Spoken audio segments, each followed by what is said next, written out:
Okay, another question, just a small little question, sort of geopolitical for you. I'm sure there's people sort of on both sides that want to advocate for children when it comes to things like you consider Iran and Israel. And there's people who would say, look, it's best to just keep to ourselves, American interests only. We don't need to go bomb other places. We don't need to put boots on the ground anywhere. And then maybe you have the other extreme where people say, we should be taking care of people less fortunate around the world, or we should be engaged in some of these things.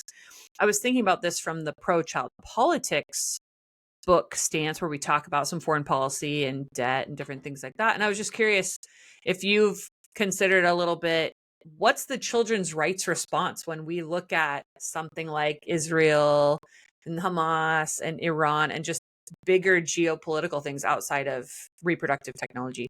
Well, I will take a cue from the author of the national security chapter in our third book, Pro Child Politics, because he does talk about that balance between being the world's policeman, where you're getting involved with every conflict and doing the nation building. And it's not necessarily in your interest as America, but you're doing it because you have this idea that you're going to spread liberty and democracy across the world. That actually is not necessarily what's in the best interest of American children, right? So we want to sort of reject this idea that we're interventionists everywhere where there are problems in the world. But then you also have to reject the extreme isolationist idea that we should never get involved in any kind of conflict. There should never be a time where we intervene at all. What is the priority from the child's perspective? Children need security. Children need security. They need it in their own personal relationships. They need it in their family. They need it with their mother and father, and marriage is the way to give it to them.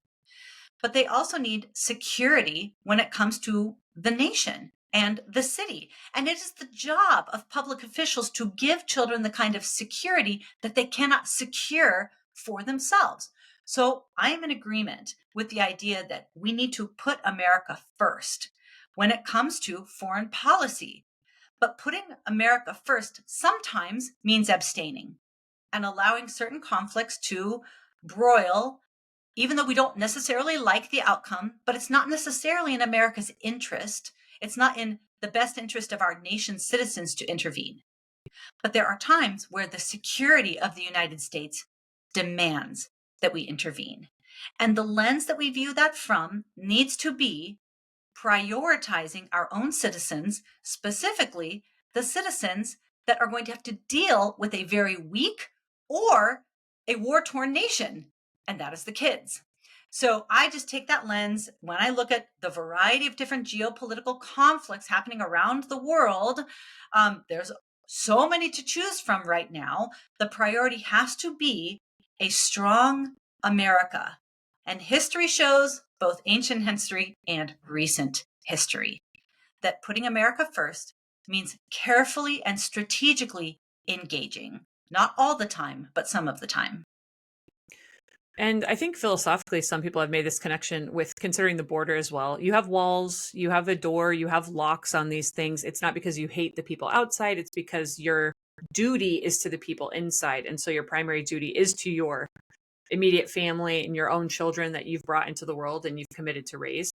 And it doesn't mean you should mistreat anyone outside of that, but you shouldn't mistreat your own children claiming you're a good person caring for people outside of your house. And sometimes that's the philosophy about the border. We're going to go take care of people over here and not take adequate care of the people. Our civil government has a duty to the American people. And so that's a really good perspective.